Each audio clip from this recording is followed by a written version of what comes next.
Alabama's coming off their second bye week of the season, and as much as I love having Saturdays off, I missed watching the Crimson Tide last week. If you also missed watching Alabama last weekend, make sure you get down in the comments and spam your RTRs.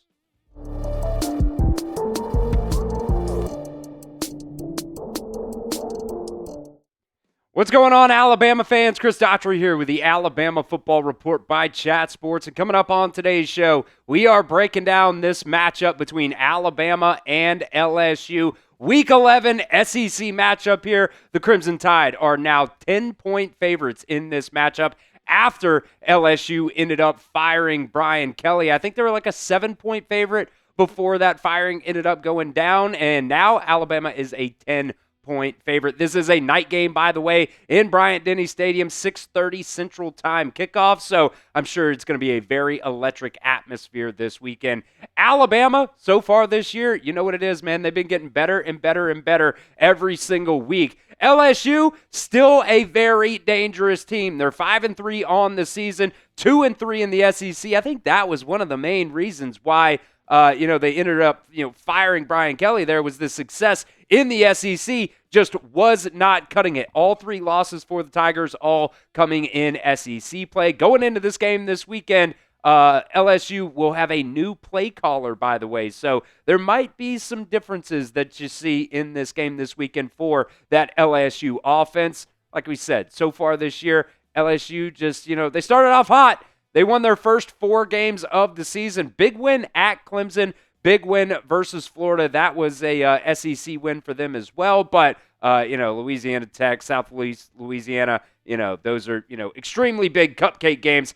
Since then, LSU has lost 3 of their last 4 games, and 3 of those, by the way, coming in SEC play as well. The defense has really struggled. You saw that versus Texas A&M, and running the ball with any kind of consistency for LSU has also been a bit of an issue. So get down at the pinned comment of today's video and get your score predictions in for Alabama versus LSU. We're going to go through some injury news and just kind of talk the general overview for this matchup this weekend. So get down there and predict the score to Alabama versus LSU. All right, let's talk a little bit about injuries here. Frank Wilson, the interim head coach for LSU, talking about some injuries for the Tigers here. First, their left tackle, Carius, will have a chance to play. I think his progress has been a steady one. He has played more and more in each week of practices, so I'm optimistic that he'll have an opportunity to be able to play for us. Whit Weeks, their starting linebacker, not so much. I think he's probably more doubtful at this time, considering today, we'll see in today's practice how he looks. So we are hopeful. I am not quite sure with Whit, but Carius Curne is trending in the right direction right now. Now, Curne, by the way, has been playing left tackle for LSU, and really that comes because Tyrese Adams was their starting left tackle for the majority of the season, but he ended up getting hurt in that Vanderbilt game a couple of weeks ago and hurt his ankle. That required tightrope surgery, so he's going to be out for multiple weeks, and he's going to end up missing this game this weekend. We've also seen a little bit of DJ Chester play some left tackle as well. He played 37 snaps versus Vanderbilt and 13 snaps versus Texas A&M. So there are some question marks right now for LSU, what they're going to do at that left tackle position. When it comes to Whit Weeks, he has missed the last 2 games for LSU, been nursing a calf injury earlier in the season. Now, he's dealing with what Brian Kelley, before he ended up getting fired, called a bone bruise in his right ankle. So probably not going to see Whit Weeks in this game this weekend, but today is Wednesday when we're filming this video, so we will see the, official, SEC availability report come out tonight, so we'll see what the deal is there with Whit Weeks. For the Alabama side of stuff, nothing has really changed, from Kalen DeBoer's perspective here. We talked about this the other day.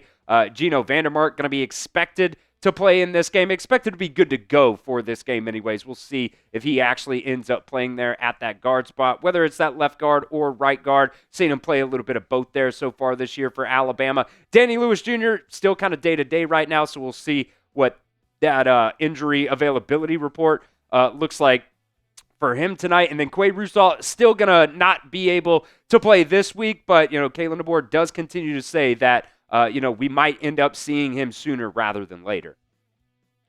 All right, we'll continue with the rest of this preview in just a second, but it is getting a little bit colder now, and if you guys need a new Alabama jacket, you can get this one right now. $20 off. Was $50 on sale right now for only $30. So go to chatsports.com/Bama jacket. You can get this one right here. Got a little pocket in the side, quarter zip action right there. It looks really comfortable, honestly. It looks like it's really, really good material there. So if you guys need a new Alabama jacket, you can get this one today for $20 off. You never know how long these sales are going to last at Fanatics, so make sure you get it as soon as possible. It's chatsports.com/Bama jacket. All right, kind of an overview here for LSU, both the offense and the defense. You can see right there, they're scoring 25 points per game.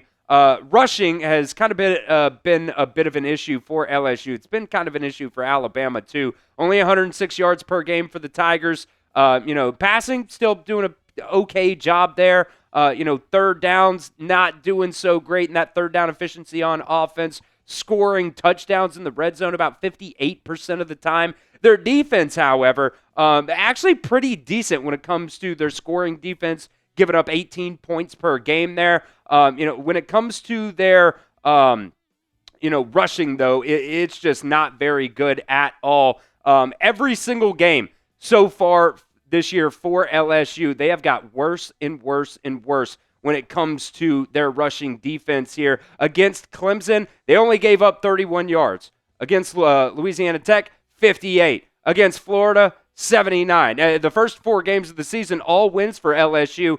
You thought their run defense was actually going to look pretty solid there. But since then, in SEC play, they've given up over 150 yards on the ground in every single game, and it has gotten worse and worse and worse. And, we've talked about Alabama's run issues. We've talked about what Ryan Grubb said the other day about just, coming in here and, trying to, be excited about running the football. So hopefully Alabama can take advantage of that rush defense for LSU and, put up some really big numbers on the ground this weekend.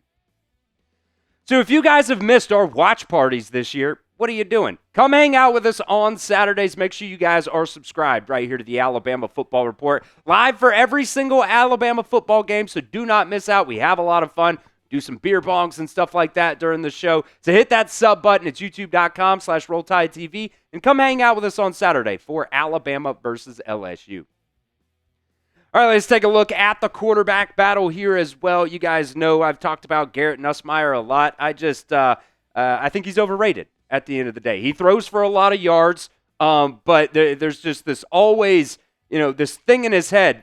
Tom Downey, our draft expert here at Chat Sports, he calls it the bozo gene. It's once or twice a game where he just makes just a terrible decision. Whether that's because he's under pressure or something like that, he's holding on to the football too long. He just makes bad decisions every now and then.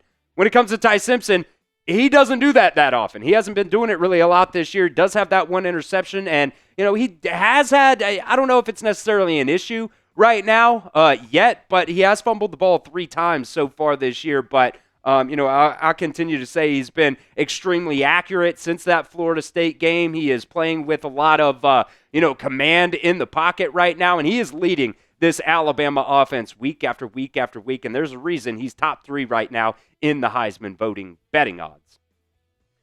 LSU's run game, by the way, Caden Durham and Harlem Berry are their top 2 running backs right now, and I will say, too, Caden Durham, he has kind of seen his, snap share, his carry share, I should say anyways, go down the past couple of weeks. I thought Harlem Berry in that first half of that Texas A&M game, I thought he looked really, really, explosive at times, but, really he's gotten more of a snap share the past couple of weeks here. I think if you're going to see one of these guys, really get a lot of carries in this game, I kind of think it's going to be the true freshman, Harlem Berry there. I know, doesn't necessarily have a ton of carries so far this year, but, he's definitely going to be one to watch in this game, especially because in the past, Alabama has had some issues stopping the run. All right, so my score prediction for this game. I think Alabama's just a better team. I do think LSU is going to come out in this game with a little bit of heart, a little bit of fire coming off of that firing of Brian Kelley, but I think the Crimson Tide's offense is just going to be too much for him. And if you remember back to last year, LSU was trying to score in some garbage time. I think that could happen in this game again because Alabama has had issues with that. When they're up big in some of these games, they just let those opposing teams sometimes just go right down the field towards the end of the game. So I do think LSU is going to score around 17 or so points in this game, but I still think Alabama ends up covering, and they win this one 38-17.